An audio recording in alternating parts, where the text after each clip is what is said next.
Then it's Logano, Blaney, and Larson. That's 3. Big battle off of turn 4 here. And into the wall goes Bubba Wallace. And he comes back across the track, tags the 5. They're both in the wall. The caution comes out. Tips the 20 car with Christopher Bell. Christopher Bell hard into the outside wall. A playoff driver involved in this.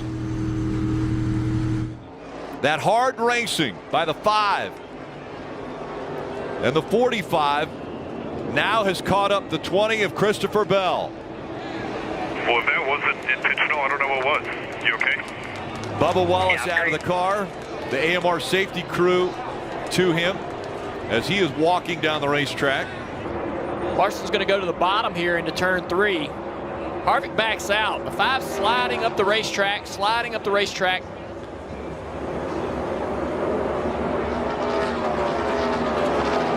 Bubba just feels like that the 5 didn't give him much room as he would have liked to come off of that corner.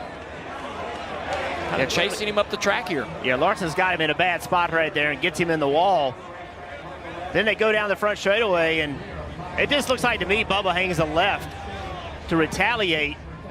And I got a problem with that. You're going as fast as they're going, and you hang a guy in the right rear quarter pound. That is exceptionally dangerous. That's racing right there. Larson's fault for sure. Stay middle. Takes out Christopher Bell. I'm gonna be saying I've got a balance issue, but I can't really identify what my overall grip is, and that's a challenge for a team trying to figure out how to make the car better. Cautions come out. Yeah, we got a problem on the front straightaway car going off into turn 1 to 43 car. Eric Jones has a problem. Looks like a right rear tire's flat on that car. Absolutely. There's those right rear tires we talked about. Eric was having a good day running 15th too, Junior. The difference in this right rear tire is it doesn't look like he hit anything. Now, what kind of damage can be done to the car if the right rear blows up over there and it came off? So that was probably best case scenario for Eric Jones in regard to damaging the car. And hope, by good fortune, good luck, and a good restart, we end up with clean air at the end. Yeah, I think we talked about it, joke about it, where you can't change the direction of the wind, well, you can't change dirty air. Oh, into the wall, the 42, Carson Hocevar. Could this be a right rear tire issue? Looks like his right rear tire is flat. And remember, this is the team car to the 43 who had the flat tire earlier. There you go, blew a tire out of Hocevar's radio. So both of the Legacy Motor Club cars, Jimmy Johnson in attendance. This is not going to put a smile on his face as both the 42 and the 43 have both blown right rear tires in today's race. Right at the top of the racetrack in turn 1 and 2, and it's like he made contact for Martin Truex Jr., who was falling back. So, I don't know. Watch this. Kyle Larson, the wall actually saves him. He's in the gas hard. Car comes around, right rear, and he does a great job Was the Xfinity fastest lap earlier at over 183 miles an hour. Oh, we got another car on the wall, the 48. And this time it's Bowman, and he's going to slide back in front of traffic. The caution has come out. Man, that was almost a bad deal right there. The car started to turn right, Rick, in front of oncoming traffic. He's running 9th. Guys, 3 laps ago, Alex Bowman radioed to his team that the right rear started feeling kind of funny. It was not like it was earlier in the run, so something was going on. Yeah, he's damaged the car. Now he has no steering. Yeah, the right rear tire's not flat, so I don't know whether he looks like he may have gotten out of control or out of, loose, much like his teammate did. Maybe he was having a vibration or an issue with the right rear. Burton and Jr. on what it's like behind the wheel. Oh, we got a crash in 2. Sorry, Marty. We got a car spinning around. Chase Briscoe in the 14 goes around, and it looks like everyone's going to avoid. You see the right rear tire is down. Don't know if that was the cause of this spin. The right front also is down.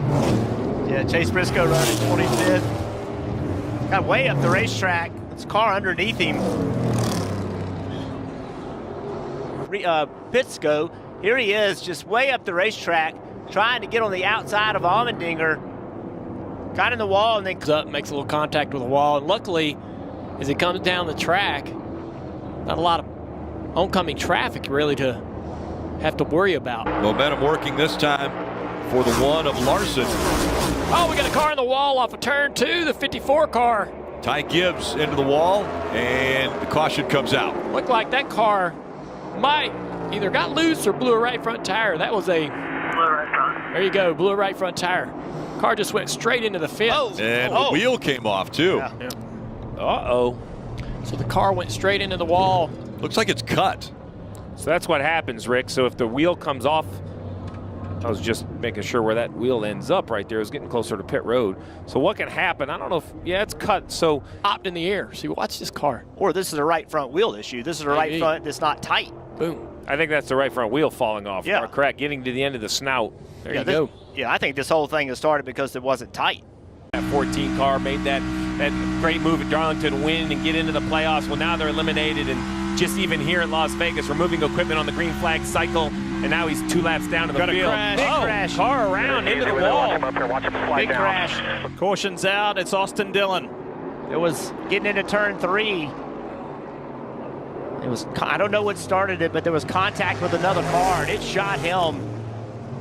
Just hung a right. I'm all right. So you hear him on the radio. The window net's down. He says, I'm all right on the radio, but little bit, wow. Yeah, I think that's Daniel Hemrick. Oh, boy. That was a hard hit. Yeah, that's Daniel Hemrick. They were all race car 1 lap down, and it was really intense back there. And I'm not sure, you know, Daniel and Austin are buddies. You know, they Have a couple good corners. And that Joey Logano, he is flying on this restart. Whoa, look out! Elliott's gone. Keselowski, Reddick, 2 playoff drivers in this wreck. And the car goes over. Tyler Reddick has flipped. Yep, I'm good. My goodness, what was the catalyst? How did that start? Restarts. So Reddick is up high. We'll look at the 45, the Jumpman car. There, oh, there's contact. Contact maybe with Truex and Elliott. That was the spark. It is. Truex and Elliott side by side. I don't know if it's contact or just aero tight, but the 9 of Elliott up the racetrack, not meaning to, catches the 45. Around goes the 45, and as the 45 gets in here, he hops onto the quarter mile and gets upside down. Crazy looking accident for Tyler Reddick in the 45. That is crazy. Listen to this.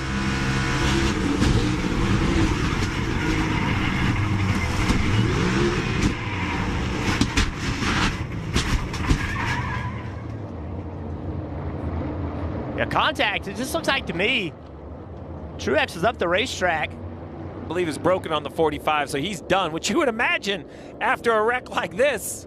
You see Brad Keselowski in it.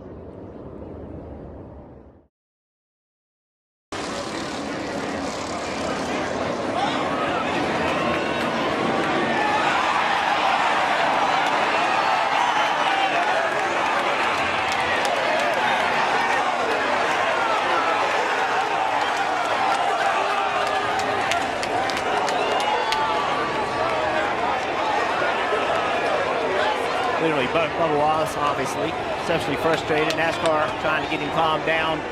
They want to get him in the AMR safety vehicle to get him back to